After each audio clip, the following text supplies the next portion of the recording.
Hi, welcome to Pursuit of Truth. We're going to go live now to the US President Donald Trump. Actually, I'm about 5 minutes behind because I was just watching it on Sky News. I mean, it's a shame that he's an idiot because he's actually calling out the media for putting out fake news, which we know that they do bits of it. I suppose the thing is, both the media and presidency and, government, both of them lie. But if you had someone that you could that had a bit more charisma, someone that you could actually get behind, but because he's talking rubbish as well, even if he is calling out truth, it's not going to get noticed because people are going to, go against him. But I just need you to listen to how this goes out, if you can hear it above the 23rd. And picking up there, you told me the other day that you are an open book. So I think I am an open book. So point blank, Democrats go after your tax returns. Will you try to block that, or will you allow them to have Well, look, as I've told you, they're under audit. They have been for a long time. They're extremely complex. People wouldn't understand them. They're done by among the biggest and best law firms in the country. Same thing with the accounting firms. The accountants are a very, very large, powerful firm from the standpoint of respect. They're highly respected. Big firm. A great law firm, where you know it very well. They do these things. They put them in. But people don't understand tax returns. Now, I did do a filing of over 100 pages, I believe, which is in the offices. And when people went and saw that filing and they saw the magnitude of it, they were very disappointed. And they saw the detail. You'd get far more from that. And I guess we filed that now 3 times. But you get far more from that than you could ever get from a tax return. But when you're under audit, and I'm on a very continuous audit because there are so many companies, and it is a very big company, far bigger than you would even understand. But it's a great company, but it's big, and it's complex, and it's probably feet high. It's a very complex instrument, and I think that people wouldn't understand it. But if I were finished with the audit, I would have an open mind to it. I would say that, but I don't want to do it during the audit. And really, no lawyer, even from the other side, they say often, not always, but when you're under audit, you don't subject it to that. You get it done, and then you release it. So when that happens, if that happens, I would certainly have an open mind to it. So that means if the audit is still on, you will not turn over the tax returns, or you'll fight to block it? When it's under audit, no, nobody would. Nobody turns over a return when it's under audit. Okay? Thank you. Thank you. Yeah, go ahead, please.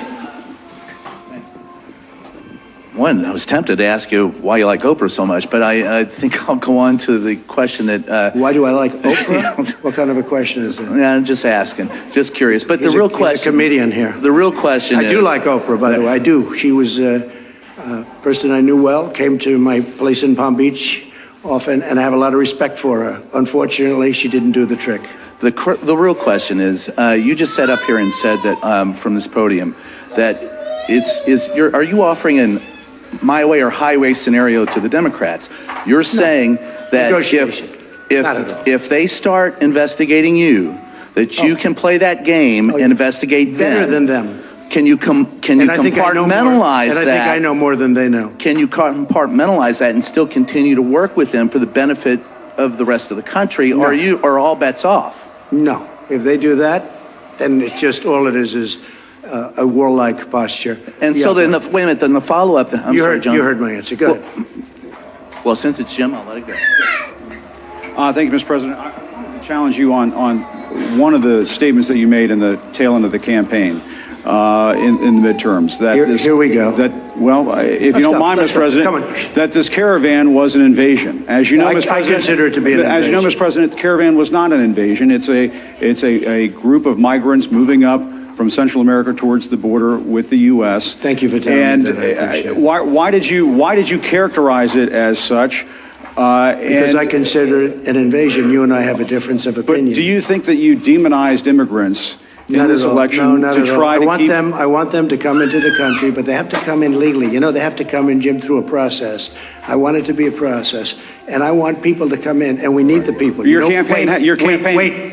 You know why we need the people, don't you? Because we have hundreds of companies moving in. We need the people. But your campaign had an ad showing migrants climbing over walls and Well, so that's on. true. But They weren't actors. They're not going to be doing that. They weren't actors. Well, no, it's true.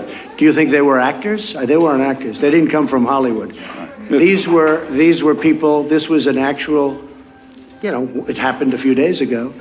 And They're hundreds of miles away, though. They're hundreds and hundreds of you know miles what? away. I That's think not an you invasion. should, honestly, I think you should let me run the country. You run CNN. All right. And if you did it well, your ratings Let would me be ask, much if better. I may Okay, ask that's one other enough. question, Mr. President, if I may ask Peter, one go other ahead. question, are you worried? That's enough. That's Mr. enough. President, I That's was going enough. to ask one of the other folks. have That's had- enough. Pardon me, ma'am. Mr. Excuse President. me, that's enough. Mr. President, I had one other Peter, question, let's if go. I may ask, on the Russia investigation. Are you concerned that you may have I'm not concerned indictments- about anything with that you the may have Russian indictments coming down? investigation because it's a hoax. Are you- That's enough. Put down the mic. Mr. President, are you worried about indictments coming down in this investigation?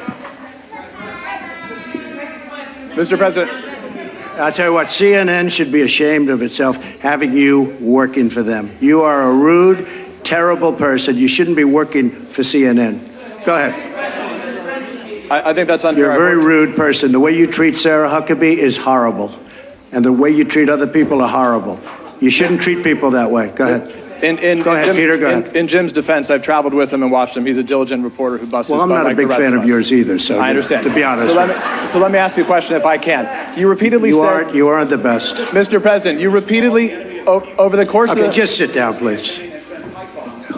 Well, when you report fake news, when you report fake news, which CNN does a lot, you are the enemy of the people. Go ahead. Mr. President, over the course of the last several days of the campaign, sir, at the end of the campaign, you repeatedly said that Americans need to fear Democrats. You said Democrats would unleash a wave of violent crime that endangers families everywhere. Why are you Because they're pitting very weak on Americans? crime. Why are Excuse you me. pitting Americans Peter. against one another, sir? Peter, what are you trying to be him? No, I'm Peter, just asking the question. Let me just tell you. Very simple. Because they're very weak on crime. Because they have often suggested, members and people within the Democrat Party at a high level have suggested getting rid of ICE, getting rid of law enforcement. That's not going to happen, okay? We want to be strong on the borders. We want to be strong on law enforcement, and I want to cherish ICE because ICE does a fantastic job.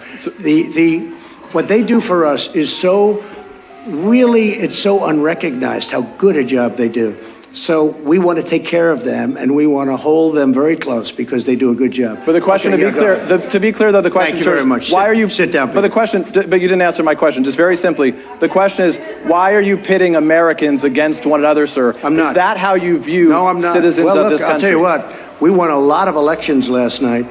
We did very well last night. But in many ways, I think it divided the country. I think it's going to have a very positive impact.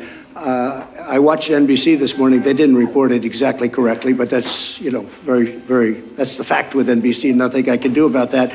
But I want this country to have protection. We want security in our country. I want security, Peter. I mean, you maybe don't think it's so important. And I think when you don't have it, you are indeed unleashing crime. I feel that. Go You ahead. said you would sign an executive order on birthright citizenship. Are you still going to sign the executive order on birthright citizenship You'll this ask week? me that question a little bit later. Go ahead. Okay. Go ahead, sure. Thank you, Mr. President.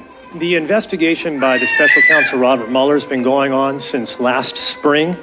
It's been over your Been head. a long time. Yeah, it's been over your head, over Republicans' head during the midterms as well. Is this an opportunity for you, Mr. President, to end that investigation? Would you consider removing Mr. Mueller from his position? I could have ended it any time I wanted. I didn't. And there was no collusion. There was no anything. I didn't. They went after hackers in Moscow. I don't know about that. They went after people with tax problems from years ago. They went after people with loans and other things. Had nothing to do with my campaign. This is a investigation where many, many millions of dollars has been spent, and there's no collusion. It was supposed to be on collusion. There's no collusion, and I think it's very bad for our country. I will tell you. I think it's a shame. And a poll came out today, by the way, from NBC, or at least I saw it on NBC, where a majority of the people do not agree with the Mueller investigation, or it wasn't approved. They have approval and disapproval, and it had a a much higher disapproval. It should end because it's very bad for our country. So if it's bad, and I'm not just talking about the tremendous expense. And the other thing is they should look at the other side also. They only look at one side. They're not looking at all of the things that came up during this investigation. They don't do that. They should also get people that can be fair, not 13 or 14 or 17. I call them the angry Democrats. They are angry people. And it's a very unfair thing for this country. It's a very, very, forget about unfair to me, it's very bad for our country. So, Mr. President, if it's Go ahead. Mr. President, just wait, Please. just a moment. If it's unfair to the country and it's costing millions of dollars, why don't you just Give him the end mic, it? please. I've answered the question. Go ahead, take the. Well, I'll give you I will give you voter suppression. You just have to sit down, please. Sit down. I didn't call you. I didn't call you. I didn't call you. I'll give you voter suppression. Take a look at the CNN polls, how inaccurate they were. That's called voter suppression. Go ahead, please. Thank you, Mr. President. I'm not responding. I'm responding to. Excuse me. I'm not responding to you. I'm talking to this gentleman. Will you please sit down? Excuse me. Would you please sit down? Please go ahead. Thank you, Mr. President. Now that the House of Very Representatives hostile. has fled, It's such a hostile media. It's so sad. You ask me about. No, you rudely interrupted him. Go ahead. thank you, Mr. President. Do your demands remain the same to the United States Congress on immigration in exchange for a DACA fix, in exchange for an amnesty for 1.7 million? Are you willing to change any of those demands that you gave to Congress earlier? I think we could really do something having to do with DACA. And what really happened with DACA, we could have done some pretty good work on DACA, but a judge ruled that DACA was okay. Had the judge not ruled that way, I think we would have made a deal. Once the judge ruled that way, the Democrats didn't want to talk anymore. So we'll see how it works out at the Supreme Court. Do you still... Go ahead. From where? Yeah, go ahead. Go ahead. Which group? Where do you want me to take a question from? Yeah. Go ahead, ma'am. Go ahead. Take the. Oh, either one. Or both. Are you together? Go ahead. We're not together. Mr. President, how do you respond to critics who say that your message on the campaign towards minorities have been polarizing? I don't think it has been at all. But is the election of two Muslim women, one of them is veiled to the House, which is making history. Is this a rebuke of this I message, don't do you understand think? what you're saying. What? But is it a rebuke of this message? Do you think that this is more reflective of multi-ethnic and multicultural America? Well, that question, I can only say this. You look at the employment and unemployment numbers for African Americans, for Asian Americans, for Hispanic Americans, they're at a historic high. A poll came out recently where my numbers with Hispanics and with African Americans are the highest, the best they've ever been. That took place 2 or 3 days ago, the poll. I have the best numbers with African American and Hispanic American that I've ever had before. And you saw the same poll. So I can't say that. I can say this. You look at median income, you look at all of the employment and unemployment numbers, they're doing the best they've ever done. And it reflects, it really is very reflective in the polls. Yes, go ahead. Mr. President, I'm from Brooklyn, so you'll understand me. I understand you very well. My question is on health care. How is it possible to keep premiums down and cover pre-existing conditions without the individual mandate to fund it? Well, first of all, what we're doing, and we're... Just before we move on to that part, you heard him there. I don't know if that journalist was trying to be sarcastic or whether he was siding himself with Trump by Trump pretending they didn't understand the language of the previous lady who was, I assume, they didn't show a picture of her, but I assume she was a Muslim lady who, you know, you can understand exactly what she was saying, but I mean, maybe the mic wasn't very good for him, but he never said that to any of the other journalists. But the interesting thing is that he's calling out the media for their hoax and fake news. We know there is some involvement in that, but we also know that government does it as well. But it's just interesting. I've never seen a premier ever be treated like this, and ever. The thing is, people are going to say, "Oh, he's not that great." The thing is, I think the problem with Trump is he's a little bit too honest in a way that to himself, because a normal politician would just deflect those questions and not get irate and whatever. So at least we're getting a little bit of honesty from him, even if he does appear to be a bit of an idiot as well. But it's just interesting that maybe this will be what the catalyst that will make people start to question things about their existence and where they are when they see this, the government versus the media. So, Secretary Azar, what they've done, they've come up with some incredible health care plans, which is causing great competition and driving the prices right down. But we are getting rid of the individual mandate because it was very unfair to a lot of people. But at the same time, we're covering the people that need it. But the individual mandate was a disaster because people that couldn't necessarily afford it were having to pay for the privilege of not having to pay for health care, and it was bad health care at that. So we are working many plans for health care. We're creating tremendous competition. We had Obamacare repealed and replaced. Unfortunately, one person changed his mind at the last moment, and we had no Democrat support. I have to say that. We didn't have one vote. We would have repealed it, replaced it. We would have had a large-scale, very good health care plan. Now we're doing it a different way. We're doing it a different way. But getting rid of the individual mandate is a very, very popular thing and a very important thing, and people very much appreciate it. Go ahead. No, that's enough. Go ahead, please. Thank you, sir. Two questions. One, I know you went through the results and you obviously studied them late last night. What lesson did you learn most from looking at those results? Was there one thing that, as you kind of reviewed them, that you'll change your strategy, not just for Congress, but kind of going forward? And then just a follow-up question. Well, I think the results that I've learned and maybe confirmed, I think people like me. I think people like the job I'm doing, frankly. Because if you look at every place I went to do a rally, I couldn't do it with everybody. And it was very hard to do it with people in Congress because there's just too many, there would be too many stops. But I did it with the Senate. I did it with Andy Barr, as you know. And he won. He won a very tough race against McGrath. It was a very, very tough race in Kentucky, and he was down quite a bit, and I went there, and we had a tremendous, very successful, some of you were at that rally, and he won that race. But I could only do that so much because there were just so many players involved.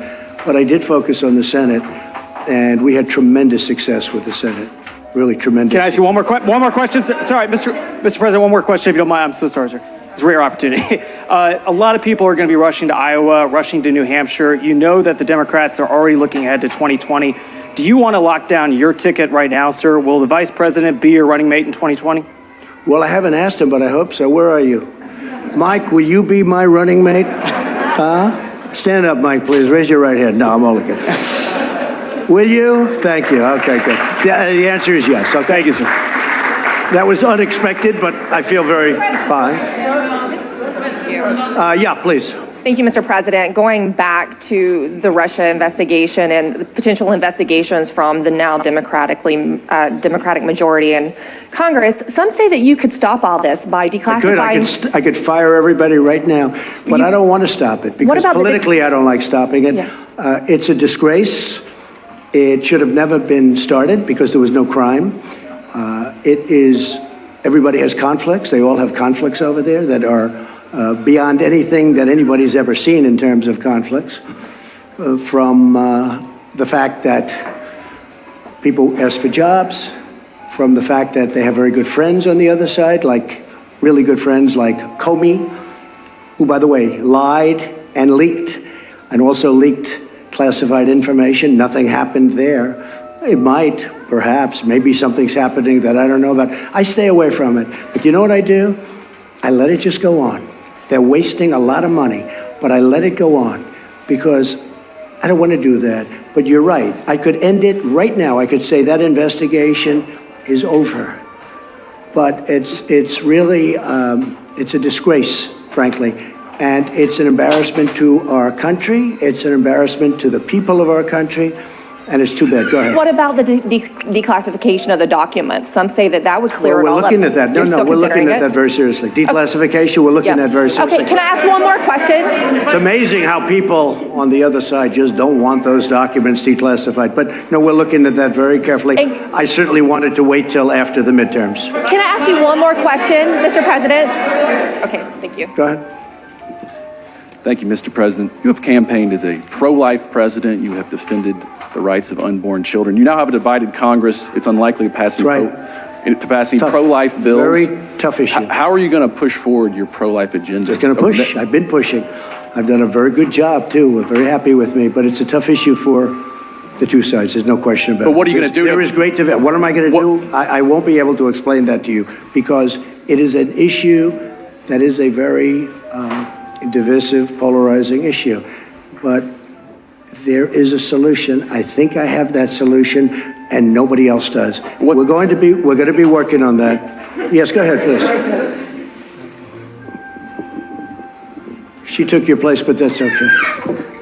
Mr. President, just a quick question on rural America. In states like Indiana, North Dakota, folks turned out for Republican candidates. Could you talk a little bit about what this means for your agenda in terms of trade and the Farm Bill? The Farm Bill is working really well. I mean, we could have had it approved anytime. I think that's enough of listening to him. Let me just see if there is anything more, and then I'll come back. I'll just put in pause for a second.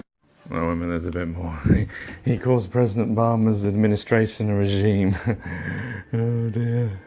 But no, we're looking at that very carefully. I certainly wanted to wait till after the midterms. Can I ask you one more question?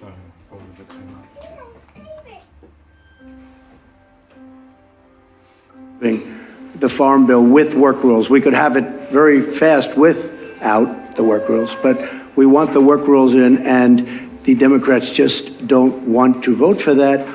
So at some point, they'll have to pay maybe a price. Jeff, go ahead. Thank you very much, Mr. President. Thank you. Have you seen any evidence that Russia or China intervened in yesterday's election? Well, we're going to make a full report, and unlike the previous administration, we've done a lot of work on that issue. And if you look, speak with the FBI, speak with the Department of Justice, speak to Homeland Security. We've spent a lot of time. It gets very little coverage in the papers. I mean, you cover the nonsense part, but you don't cover the important. This is very important. And we have been working very hard on China and Russia and everybody else looking into our elections or meddling with our elections. But people tend not to write about it. But we have worked very hard, as you've probably heard. What do you intend to say, sir, to President Xi and to President Putin when you meet with them later this month? Well, I have a good relationship with both.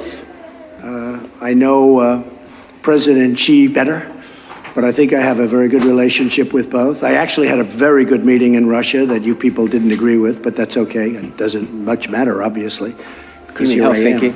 But the fact is that I had a very, very good meeting, with President Putin, and a lot was discussed about security, about Syria, about Ukraine, about the fact that President Obama allowed a very large part of Ukraine to be taken, and right now you have submarines off that particular parcel that we're talking about. That was President Putin who annexed Crimea, sir. So that was President Obama's regime. That was during President Obama, right?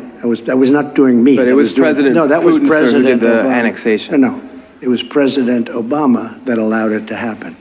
Had nothing to do with me. Okay, go ahead. Yeah, go ahead. Go ahead. Thank you, Mr. President. Cordelia Lynch, Sky News. You're a man who likes to win, but last night was not an absolute victory for you. I'll be honest. I thought it was a very close to complete victory.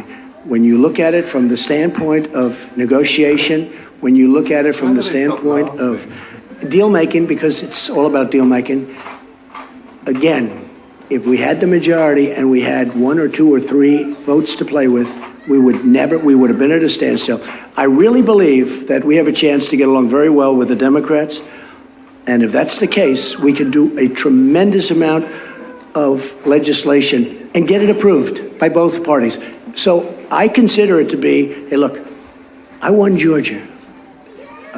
President Obama campaigned very hard in Georgia. Oprah Winfrey campaigned very, very hard all over the television. I said, this is going to be tough. I only had me. I didn't have anybody else. And I went to Georgia, and we had one of the largest crowds that anybody here has seen ever at a political rally. And you know what? He won. And he won actually by, pretty good margin. He won. And then we went to Florida, and they had celebrities all over the place. And a man who happens to be a very smart person was running, Ron DeSantis, and people didn't give him a chance. And I went, and we did some great work, and they're going to have a great governor of the state of Florida. And then we talked about the Senate, and a lot of money was pouring in for the Democrat. This is a man who's been in office for like 44 years or something. This is a man who's like a professional at getting elected and being at office. So he's not, Bill Nelson, not easy to beat, okay? But they had a lot of celebrity coming out for Nelson. They had everybody coming out for Nelson. And Rick Scott won, and I helped him. And I think we've done an amazing job. And you could look at many other places. You just take a look at some of the other places. And we just got the word that in Iowa, you have a governor who just got extended, Kim just got extended, and numerous other places. I think it was a great victory. I'll be honest. I think it was a great victory. And actually, some of the news this morning was that it was, in fact, a great victory. But if you look at it from the standpoint of gridlock, I really believe there's going to be much less gridlock because of the way this is going than any other way. President, quick follow-up on that. Wait, sit down, please. Go ahead. Thank you, Mr. President. Let me ask you about one of the campaign promises you made down the stretch, which was a 10% tax cut for the middle class. Yeah. You just talked about gridlock. Democrats, they now run the House Ways and Means Committee. If it means a tax cut of some kind for the middle class, but that means raising rates elsewhere, corporations on the wealthiest, is that a trade-off that you would be willing to make and able to enact a middle class tax? You know that this will have to be now proposed, because if we did it now, we don't have the votes in the Senate. We would need 10 Democrat votes. We probably couldn't get them. If we could pass it very easily in the House, but there's no reason to waste time because you don't have the votes in the Senate.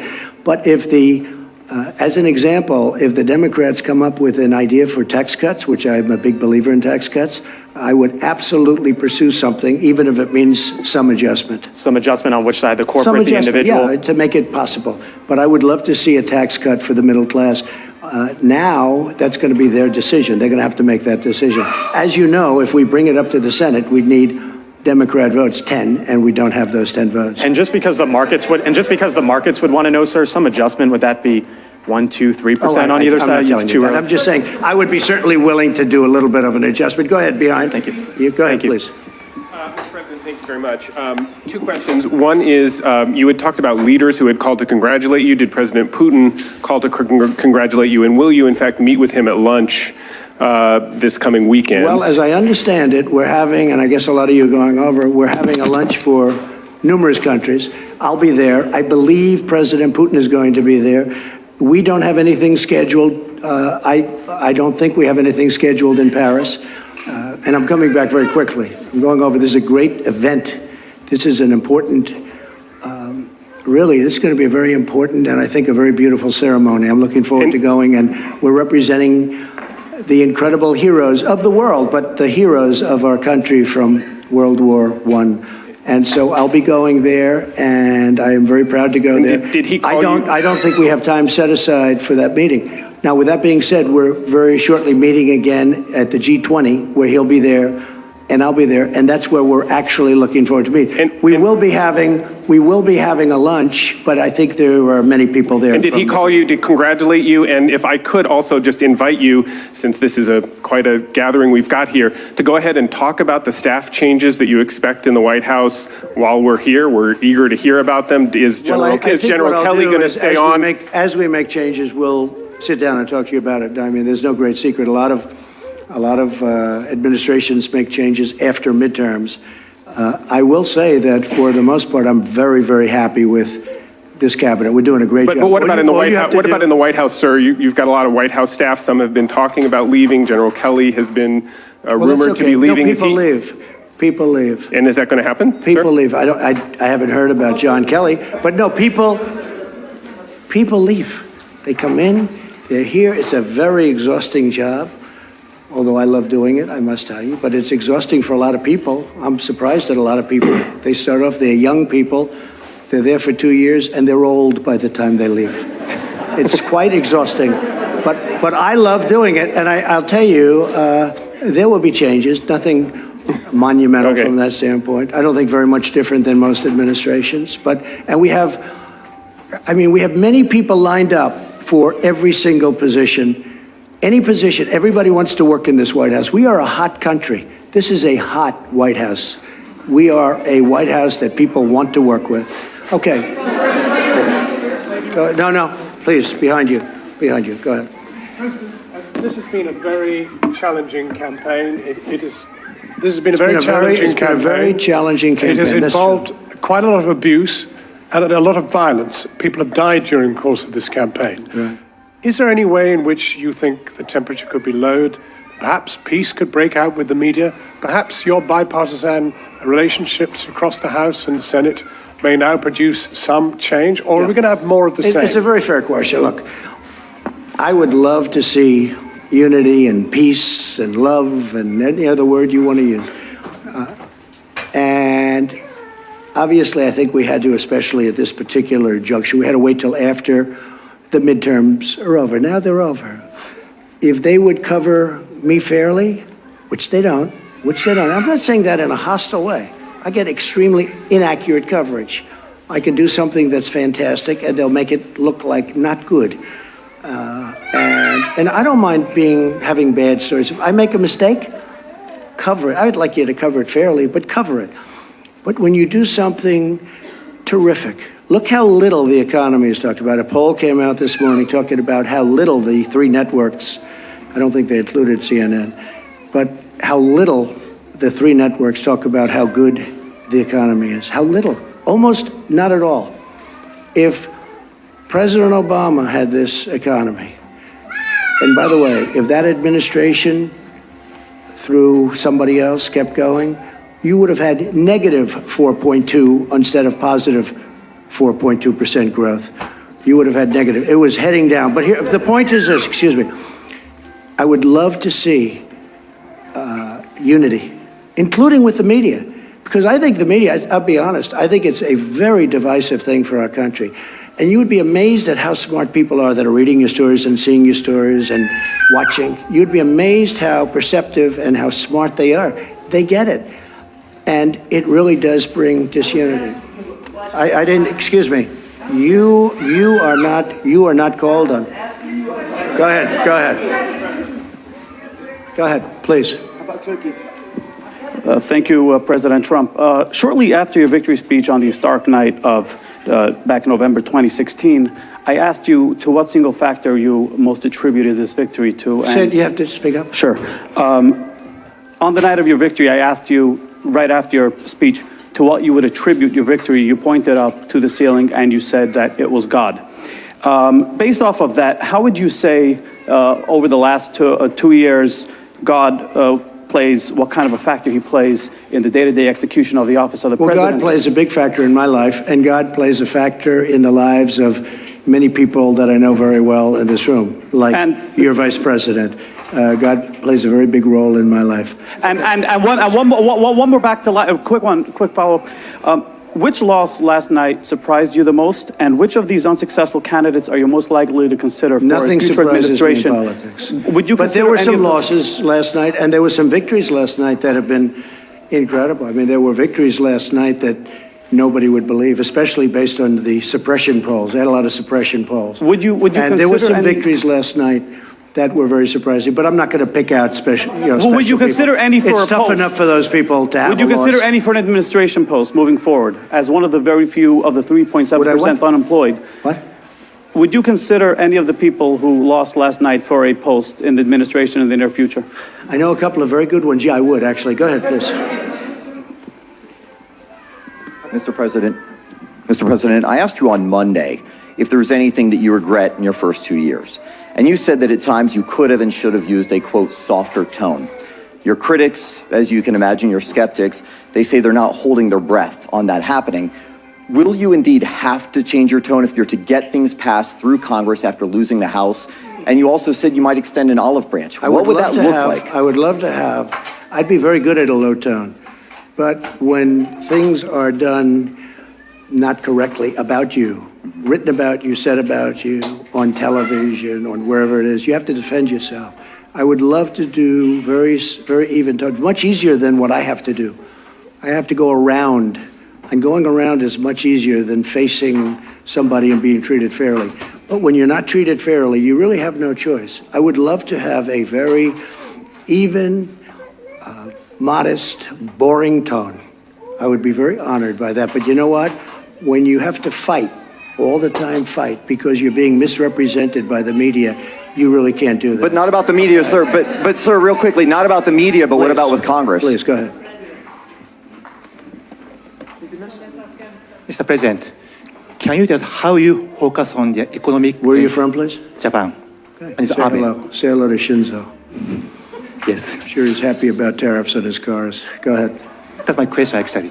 So how you focus on the trade and economic issues with Japan? Will you ask Japan to do more, or will you change your tone? I really don't understand you. How will you focus on trade and economic issues? Trade with Japan? Yes. Well, we're dealing with Japan right now on trade. Japan has... Sorry, I just want to rewind that back again. I understood what Minister he said. just had a very... Did you understand what he said? Hey, Trump's got a problem when a foreign voice comes on, no? Modest, boring tone. I would be very honored by that. But you know what? When you have to fight, all the time fight, because you're being misrepresented by the media, you really can't do that. But not about the media, sir. But sir, real quickly, not about the media, but what about with Congress? Please, go ahead.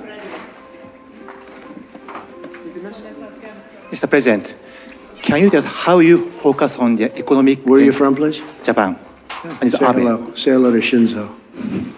Yes. I'm sure he's happy about tariffs on his cars. Go ahead. That's my question, actually. So how you focus on the trade and economic issues with Japan? Will you ask Japan to do more, or will you change your tone? I really don't understand you. How will you focus on trade and economic issues? Trade with Japan? Yes. Well, we're dealing with Japan right now on trade. Japan has, it's a great country. You have a great prime minister who just had a very successful election. He's a very good friend of mine. He's one of the people I'm closest with. But I tell him all the time that Japan does not treat the United States fairly on trade. They send in millions of cars at a very low tax. They don't take our cars. And if they do, they have a massive tax on the cars. Japan, and I'm not blaming Japan, I'm blaming the people that were in charge of the United States for allowing that to happen. But as you know, we have close to $100 billion trade deficit with Japan. And Japan has treated us very unfairly. But don't feel lonely, because you weren't the only one. How about North Korea? How about North Korea? Thank you, Mr. President. Two international news questions. The first one, Secretary Pompeo's talks about North Korea have been postponed. What is happening there, and will your meeting still happen with... We're going to change it because of trips that are being made. We're going to make it in another date. But we're very happy how it's going with North Korea. We think it's going fine. We're in no rush. We're in no hurry. The sanctions are on. You still expect to meet Kim Jong-un? Excuse me, wait. Sorry, sir. The sanctions are on. The missiles have stopped. The rockets have stopped. The hostages are home.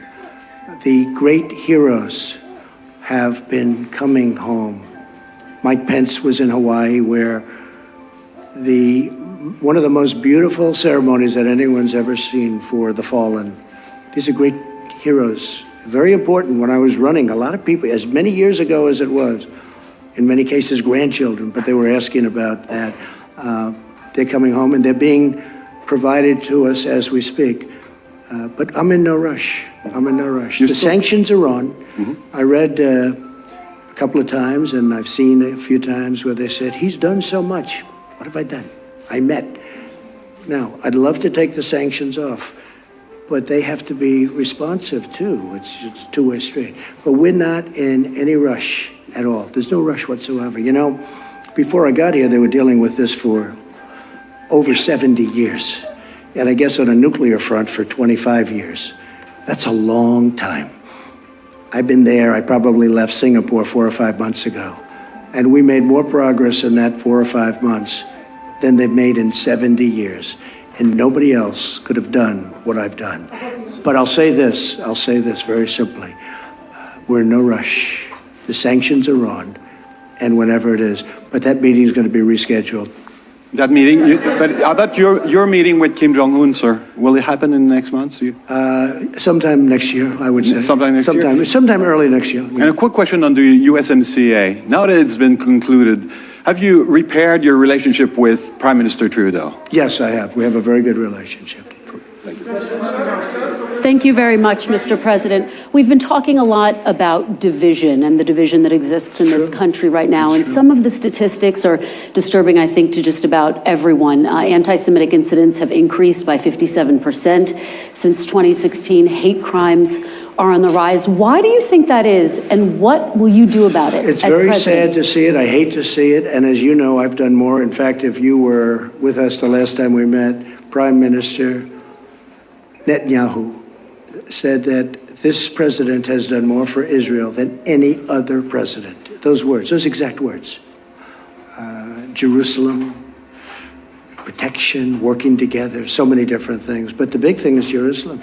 You know, many presidents have said they are going to build the embassy in Jerusalem. Never happened.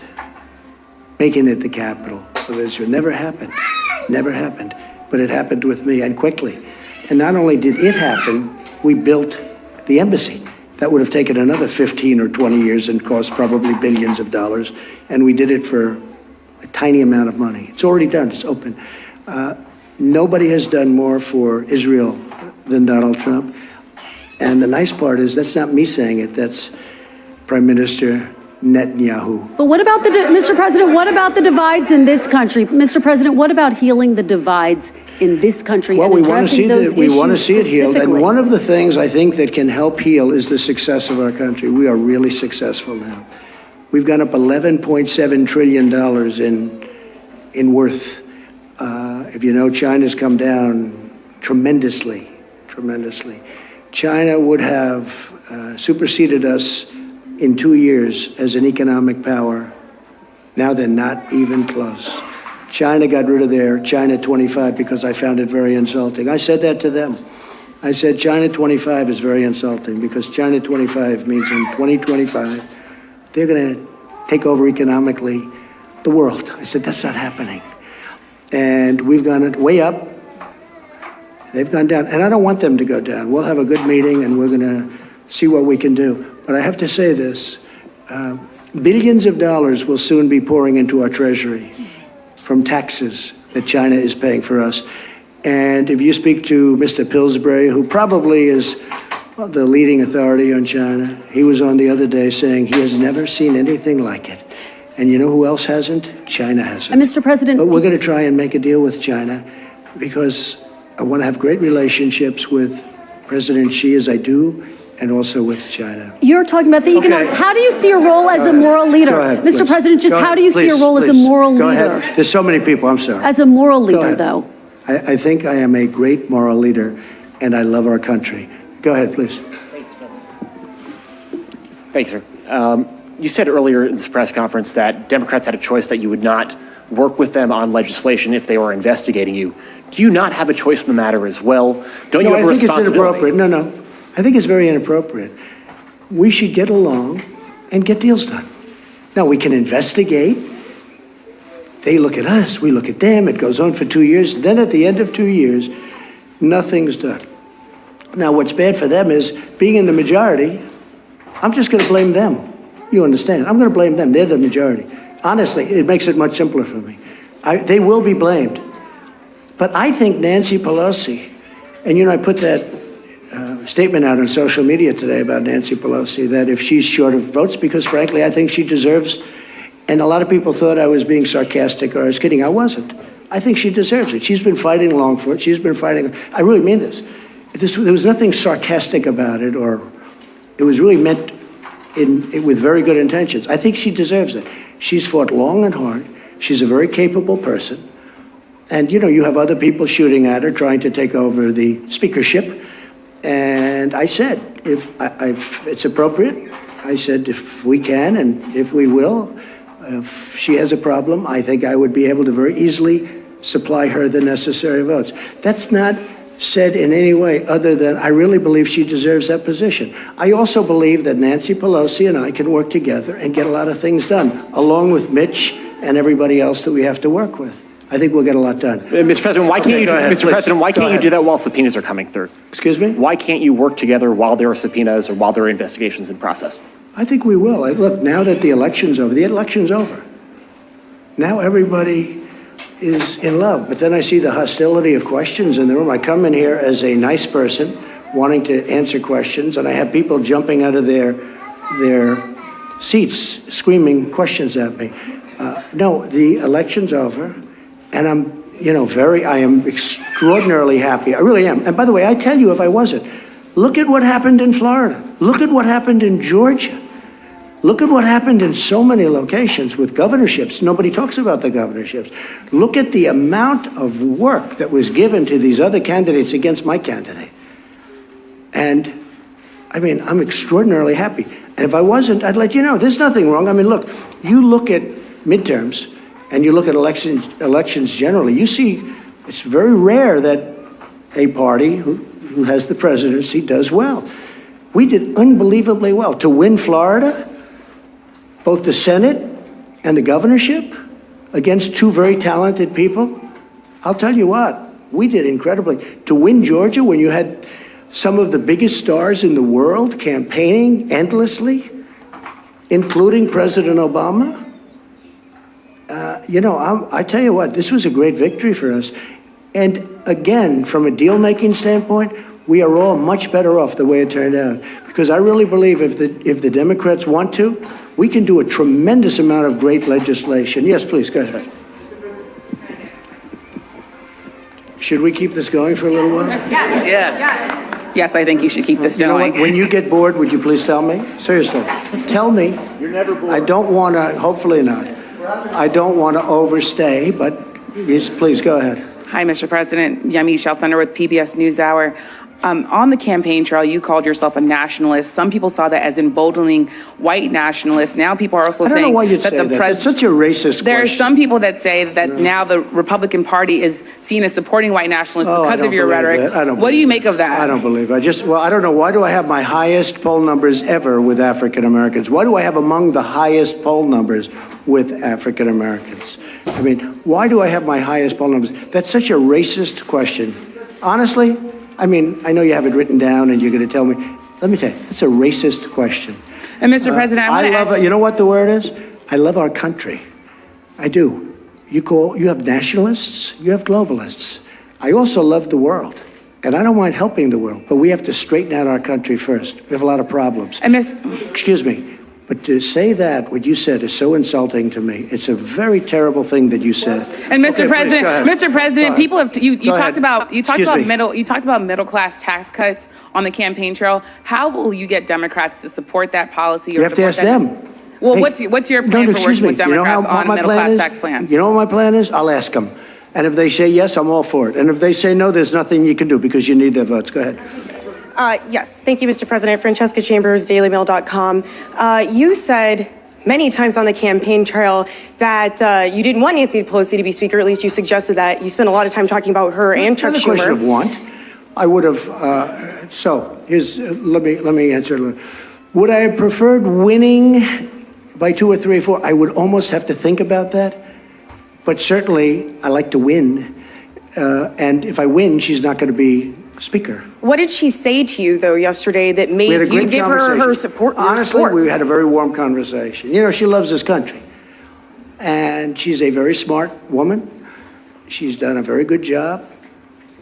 She was really, I mean, she's had a very... Did she promise that they wouldn't seek to impeach you? She's had a very, we didn't talk about impeaching. We didn't talk, what do? Do you impeach somebody because he created the greatest economic success in the history of our country? Let's impeach him because the country is so successful. Let's impeach him. Has he done anything wrong? They asked somebody, has he done anything wrong? No, but let's impeach him anyway. And they also said, let's impeach Justice Kavanaugh. Let's impeach him.